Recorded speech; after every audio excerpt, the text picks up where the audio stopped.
Hello, নমস্কার। চলে এলাম ভিন্ন স্বাদের আরেকটি রান্নার রেসিপি নিয়ে। বাজার থেকে বেশ বড় বড় মাছের মাথা এনেছে। আজ মাছের মাথা দিয়ে ডাল রান্না করব। খুব ভালোভাবে আগে মাছের মাথাগুলোকে ধুয়ে নেব, তারপর মূল রান্নাটা শুরু করব। তো চলুন আর বেশি কথা না বাড়িয়ে শুরু করা যাক। অনেকেরই কিন্তু গ্যাসের সমস্যা থাকে, তারা মুগ ডাল খেতে পারে না। আমি কিন্তু দু রকমের ডাল একসঙ্গে নিয়েছি। মসুর ডাল আর মুগ ডাল দুটো মিশিয়ে ভালো করে ভেজে নিয়েছি, তারপর সিদ্ধ করে নিলাম ডালগুলোকে। আমরা নিম্ন মধ্যবিত্ত, আমরা সঞ্চয় করতে ভালোবাসি। সব মাথাগুলো কিন্তু একসাথে রান্না করব না। দুটো বড় বড় টুকরো মাছের মাথা নিয়ে নিলাম, তাতে নুন আর হলুদ মাখিয়ে প্রথমে মাছের মাথা ভেজে নেব, আর বাকি মাথাগুলো আমি রেখে দেবো অন্য একদিন রান্না করার জন্য। এবার মাছের মাথা ভেজে নিতে হবে। কারা কারা আমার দলে আছেন যে যারা মাছের মাথা ভাজার সময় ঢাকনা বন্ধ করে মাছের মাথা ভেজে নেন? কারণ যেহেতু তেল ছিটে গায়ে আসার একটা বড়সড় আশঙ্কা থাকে। খুব ভালোভাবে তেলটা গরম হয়ে গেছে, আমি কিন্তু ভয়ে ভয়ে মাছের মাথাটা কড়াইতে ছেড়ে দেব এবং মাছের মাথাটাকে আমি ঢাকনা বন্ধ করেই ভাজবো। এবার কিন্তু মাছের মাথা দিয়ে ঢাকনা বন্ধ করে দিলাম। এবার ঢাকনা খুলে অন্য পিঠ ভাজার জন্য দিলাম। বুঝতেই পারছেন যে কতটা দূর থেকে আমি কাজটা করছি। এবার আমি মশলা রেডি করে নেব। নিলাম পেঁয়াজ কুচি, আদা কুচি, চেরা কাঁচা লঙ্কা, রসুন থেতো করে নেব। তারপর মূল রান্নাটা শুরু করব। রান্নাটা কিন্তু বাটা মশলায় করলে খুবই ভালো হতো। আমি সময় বাঁচানোর জন্য কিন্তু খুব তাড়াতাড়ি যাতে রান্নাটা হয়ে যায় সেই জন্যই যা যা করণীয় সেগুলো করেছি। আদা ঘষে নিয়েছি, পেঁয়াজ কুচিয়ে নিয়েছি, রসুন থেতো করে নিয়েছি, লঙ্কা ভালো করে ছোট ছোট টুকরো করে চিড়ে নিয়েছি। আমার মাছের মাথা কিন্তু ভাজা রেডি হয়ে গেছে। এবার আমি রান্নাটা শুরু করব। ফোড়নে দিয়ে দেব জিরে আর শুকনো লঙ্কা। এবার কিন্তু একে একে দিয়ে দিতে হবে পেঁয়াজ কুচি, তারপর দেব থেতো করা রসুন, তারপর দেব আদা এবং জিরে গুঁড়ো, গরম মশলা গুঁড়োও থাকবে।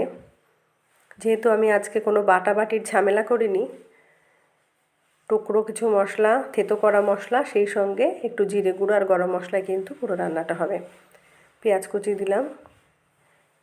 এবার দিয়ে দেব রসুন কুচি। পেঁয়াজটা একটু লাল লাল করে ভেজে নেব, তারপর আমি দেব রসুন কুচি।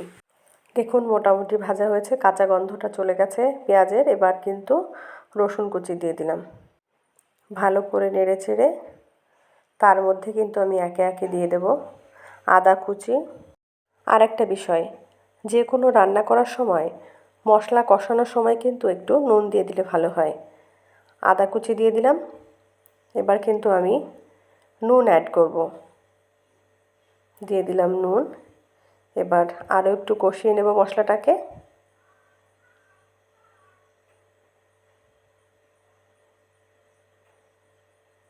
এবার কিন্তু হলুদ গুঁড়ো দিয়ে দেব। প্রথমেই হলুদ দিলে কিন্তু কড়াইয়ের সাথে লেগে যাওয়ার একটা সম্ভাবনা থাকে, সেই জন্য হলুদটা আমি মশলাটা কষানোর পরেই দিলাম। এবার দিয়ে দেব ভেজে রাখা মাছের মাথা। মাছের মাথাগুলোকে কিন্তু ভেঙে ভেঙে দেব খুন্তির সাহায্যে,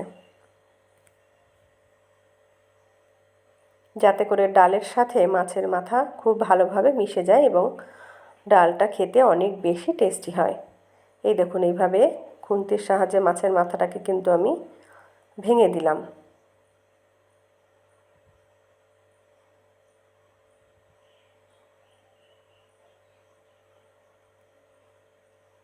মাছের মাথাটা দেখুন কি সুন্দর ভাজা হয়েছে।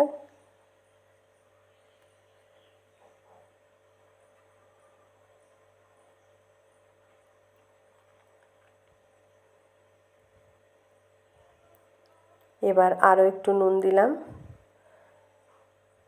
দিয়ে দেব হলুদ,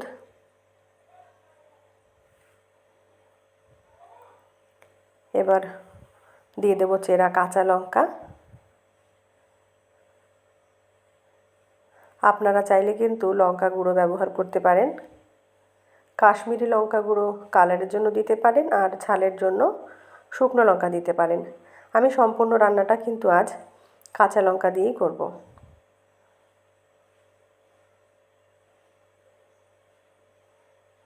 ভালো করে মাছের মাথা কষিয়ে নিয়ে এবার দিয়ে দেব একটু জিরে গুঁড়ো। জিরে গুঁড়োটা কিন্তু লাস্টের দিকে দিলাম।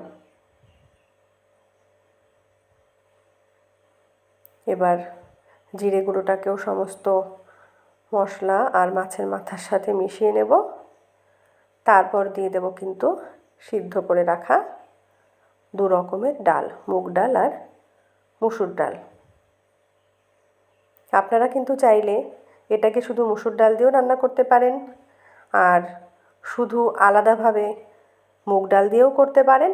আবার আমার মতো একটু ভিন্ন স্বাদের জন্য দুটো ডাল একসাথে মিক্সড করেও বানাতে পারেন।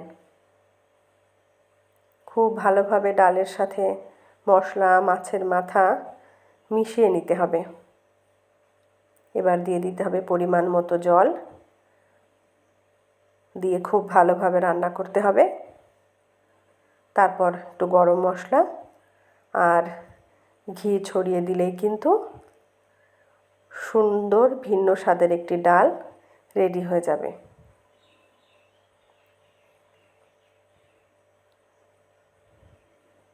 দেখুন আমি জল দিয়ে দিয়েছি। এবার দিয়ে দিলাম একটু চিনি। যে কোনো রান্নায় একটু চিনি দিলে কিন্তু বেশ ভালো লাগে খেতে। এবার দিয়ে দিলাম গরম মশলা গুঁড়ো, আর দিয়ে দেব অল্প ঘি। আমাদের রান্না কিন্তু রেডি হয়ে গেছে। কেমন লাগলো আজকের ভিডিওটি জানাতে ভুলবেন না। ভিডিওটি ভালো লাগলে লাইক, কমেন্ট, শেয়ার করবেন। ফেসবুক থেকে দেখলে আমাকে ফলো করবেন, এবং ইউটিউব থেকে দেখলে অবশ্যই চ্যানেলটি সাবস্ক্রাইব করে অল নোটিফিকেশান অন করে বেল আইকন প্রেস করবেন সবার আগে নোটিফিকেশান পেতে। আজকের মতো ভিডিওটি এখানেই শেষ করলাম। দেখা হচ্ছে অন্য কোনো বিষয় নিয়ে অন্য কোনো ভিডিওতে। ততক্ষণ সবাই ভালো থাকুন, সুস্থ থাকুন।